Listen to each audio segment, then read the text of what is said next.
မင်္ဂလာပါဒေါ်ရင်တန့်ကလေးနာမီဘေးထူမှာကြိုးဆိုပါရယ်မိတ်ဆွေများရဲ့ရင်တွေးရတနာလေးတွေဘဝတစ်လျှောက်လုံးအတွက်စိတ်ချစိတ်ရေးစေရမယ်ကလေးနာမီလေးတွေရွေးချယ်မင်းမြတ်မယ်ဆိုဖော်ပြပါဖုန်းနံပါတ်399411ခွင်1339တဲ့ဘိုင်ဘာကနေဆက်သွယ်မင်းမြတ်လို့ရပါတယ်ကလေးနာမီဘေးမှာဘာတွေပါမှာလဲဆိုရင်ရွေးချယ်စရာကလေးနာမီ9မျိုးကလေးအတွက်ဆောင်ရန်ကြောင်းမြတ်ရတနာအကျိုးပေးမိကြောင်းကလေးနဲ့ပတ်သက်ပြီးမိဘများတတိပြုစရာအထွေထွေအဲ့ဒါလေးတွေကိုမှညံပူစော်က1000ကျပ်ထဲနဲ့ရွေးချယ်ဆောင်ရွက်ပေးသွားမှာဖြစ်ပါတယ်။ဒါအပြင်ကျမစီမှာ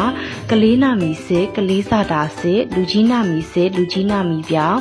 ကိုဝင်ဆောင်မွေရက်ရွေအမှုပညာနာမီပေးလုပ်ငန်းနာမီပေးအမျိုးမျိုးအစရှိတာလေးတွေကိုလည်းတင်းတော့ညံပူစော်ကနဲ့ဆောင်ရွက်ပေးပါတယ်။မိတ်ဆွေများမေးမြန်းလိုတာများရှိပါကဖော်ပြပါဖုန်းနံပါတ်399411ခွင်1339တဲ့ဘိုင်ဘာကနေဆက်သွယ်မေးမြန်းလို့ရပါတယ်ရှင်။ကျမရဲ့ချစ်မိတ်ဆွေများစိတ်ဤချမ်းသာခြင်းကိုဤကျမ်းမာခြင်းနဲ့ပြည့်စုံကြပါစေလို့ဒီဗီဒီယိုလေးကနေတစ်ဆင့်ဆုမွန်ကောင်းတောင်းပေးလိုက်ပါတယ်။